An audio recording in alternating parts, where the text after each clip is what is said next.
कौन थे जामवंत, राम भक्त या श्री कृष्ण के दुश्मन? क्या आप जानते हैं कि श्री कृष्ण और जामवंत के बीच हुए युद्ध का क्या कारण था और इसका क्या संदेश है? रामायण हिंदू धर्म का एक पवित्र ग्रंथ है।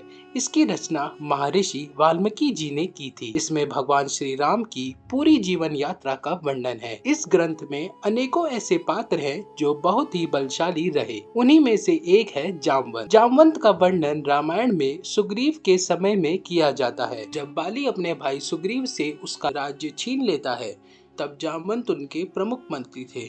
जामवंत के जन्म को लेकर कई कथाएं प्रचलित है, जिनमें से एक कथा है जब ब्रह्मा जी ध्यान में लीन थे, उसी समय उन्हें जमाई आई, जिससे प्रथम भालू का जन्म हुआ। ब्रह्मा जी की जमाई लेने के कारण ही उनका नाम जामवंत पड़ा। इसी तरह दूसरी कथा के मुताबिक जब ब्रह्मा जी से मधु और कैटब नाम के दो दैत्यों का जन्म हुआ, उन दैत्यों ने ब्रह्मा जी पर ही हमला कर दिया। तब उस समय ब्रह्मा जी को पसीना आ गया था। उसी पसीने से जामवंत का जन्म हुआ। इसी संदर्भ में एक और कथा प्रचलित है। उनका जन्म अग्नि से हुआ और उनकी माता गंधर्वनी स्त्री थी। उनका विवाह जयावंती से हुआ था। रामायण के कई भागों में उन्हें वानर कहकर पुकारा गया है। अगर उनकी आयु की बात करें तो त्रेता युग में उनकी आयु 6 मनवांतर से भी अधिक थी। हालांकि उनकी आयु के बारे में किसी को भी सही से ज्ञात नहीं है, पर माना जाता है कि उन्होंने भगवान विष्णु के सभी अवतारों के दर्शन किए हैं। जामवंत को सभी वेद, पुराण और शास्त्र कंठस्थ थे। उन्हें बहुत ही बुद्धिमान और विद्वान कहा गया है। रामायण में जब हनुमान जी सीता माता को ढूंढने के लिए निकले थे, तब हनुमान जी ने उनके बताए मार्गों का पालन किया था। उनका आकार कुंभकर्ण से भी विशाल बताया गया है। जब मेघनाथ ने लक्ष्मण जी पर शक्ति से प्रहार किया, तब जामवंत ने ही हनुमान जी को जड़ी बूटियों के बारे में बताया था। चारों दिशाओं में जब सुग्रीव ने अपनी वानर सेना को माता सीता की खोज के लिए भेजा था, तो सुग्रीव ने अंगद और हनुमान के साथ जामवंत को भी भेजा था, ताकि जामवंत अपने अनुभवों से उनका नेतृत्व कर सके। जब वानर सेना विशाल समुद्र को देखकर हताश हो गई, तब जामवंत ही थे जिन्होंने हनुमान जी को उनकी शक्तियों के बारे में याद दिलाया था। उसके बाद ही हनुमान जी समुद्र को लांघ पाने में सफल हो पाए। लंका कांड के दौरान जामवंत का रावण से युद्ध हुआ। जामवंत ने रावण पर प्रहार कर उसे मूर्छित कर दिया था। उनका युद्ध मेघनाथ से भी हुआ था। उन्होंने मेघनाथ द्वारा फेंकी हुई शक्ति को हवा में ही पकड़कर उसे मेघनाथ पर ही छोड़ दिया था, जिसकी वजह से मेघनाथ मूर्छित हो गए थे। जामवंत को बहुत ही शक्तिशाली बताया गया है। भगवत पुराण और विष्णु पुराण में उनकी शक्तियों को 1 करोड़ सिंह की शक्ति के बराबर बताया गया है। रामायण के अनुसार जब सुग्रीव ने अपनी सेना को माता सीता की खोज में भेजा था, तब एक टुकड़ी का नेतृत्व जामवंत कर रहे थे। वह माता सीता की खोज करते करते समुद्र तक पहुंच गए, जहां उन्हें पता चला कि समुद्र के दूसरे पार रावण माता सीता को लंका में हरकर ले गया है। तभी वानर दल समुद्र को पार करने के विचार पर परामर्श कर रहे थे। तब सभी अपनी अपनी क्षमता से अवगत करा रहे थे। जब कोई किसी हल तक नहीं पहुंचा, तो उन्होंने जामवंत से परामर्श मांगा कि आगे क्या किया जाए। आप बड़े हैं, वर्षों के अनुभवी हैं, आप कोई उपाय बताएं।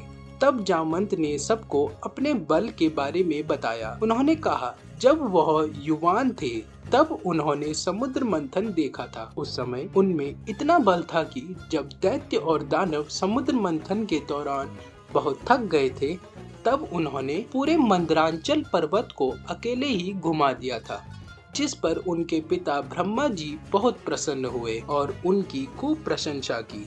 वामन अवतार के दौरान जब राजा बलि की श्री हरि परीक्षा लेने आए और 3 पग भूमि की मांग की, जिस 3 पग भूमि को नापने के लिए श्री हरि ने विराट रूप धारण किया, जामवंत ने केवल 7 क्षणों में ही श्री हरि और पृथ्वी की 7 परिक्रमा लगा दी थी। तब तक श्री हरि राजा बलि को पाताल तक भी नहीं पहुंचा पाए थे। ऐसी बातें सुनकर सभी को बहुत ही आश्चर्य हुआ और सभी ने आश्चर्य भाव से पूछा कि आपका बल क्षीण कैसे हुआ।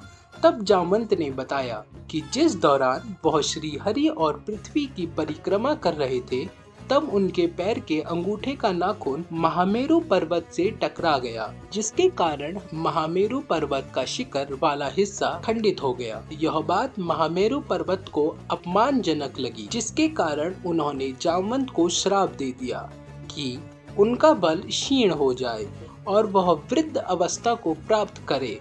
लेकिन इतना होने के बावजूद भी वह 60 योजन तक समुद्र को पार कर सकते थे। जब श्री राम ने लंका पर विजय प्राप्त कर ली तो युद्ध समाप्त होने के बाद प्रभु श्री राम ने अपने सभी योद्धाओं की खूब प्रशंसा की, पर इससे जामवंत को बहुत ही निराशा हुई और उन्होंने श्री राम से कहा कि मुझे लगा था कि युगों बाद मुझे इस युद्ध में आनंद आएगा, पर पूरा युद्ध समाप्त हो गया और मेरे पसीने की एक बूंद भी नहीं गिरी। मुझे लगता है कि वास्तविक युद्ध के लिए अभी मुझे बहुत प्रतीक्षा करनी होगी। जामवंत के मुख से ऐसा कहते सुन राम जी समझ गए कि उनके भक्त के मन में अहंकार आ गया है। तब राम जी ने कहा कि प्रतीक्षा करो, आपकी युद्ध अभिलाषा द्वापर युग में जरूर पूर्ण होगी। जब द्वापर युग आया तब सत्यराजित ने श्री कृष्ण पर सामयांतक मणि को चुराने का आरोप लगाया, लेकिन वास्तविकता कुछ और थी। मणि को सत्यराजित का भाई ही ले गया था, जो एक शेर द्वारा मारा गया था। उसके बाद जामवंत उस शेर को मारकर वो मणि अपनी बेटी को दे देते हैं। भागवत पुराण के अनुसार जब श्री कृष्ण समयंतक मणि को ढूंढने के लिए निकले तब वह जामवंत की गुफा तक पहुंच गए, जिसके बाद श्री कृष्ण और जामवंत में घोर युद्ध हुआ। वह 28 दिनों तक चला। जामवंत पसीने से लथपथ हो गए। जामवंत जब हारने लगे तब उन्होंने भगवान श्री राम का स्मरण किया। इस पर श्री कृष्ण ने उन्हें भगवान श्री राम के दर्शन कराए, जिसके बाद जामवंत समझ गए कि यह प्रभु श्री राम ही हैं, जो अपना वचन पूरा करने के लिए श्री कृष्ण के रूप में आए हैं। जामवंत का सारा अभिमान भंग हो गया और उन्होंने श्री कृष्ण से क्षमा याचना की। जामवंत ने अपनी पुत्री जामवती का विवाह श्री कृष्ण से करा दिया और शून्य को प्राप्त हुए। अगर आपको यह वीडियो अच्छा लगा हो तो वीडियो को लाइक, शेयर और सब्सक्राइब करना ना भूलें।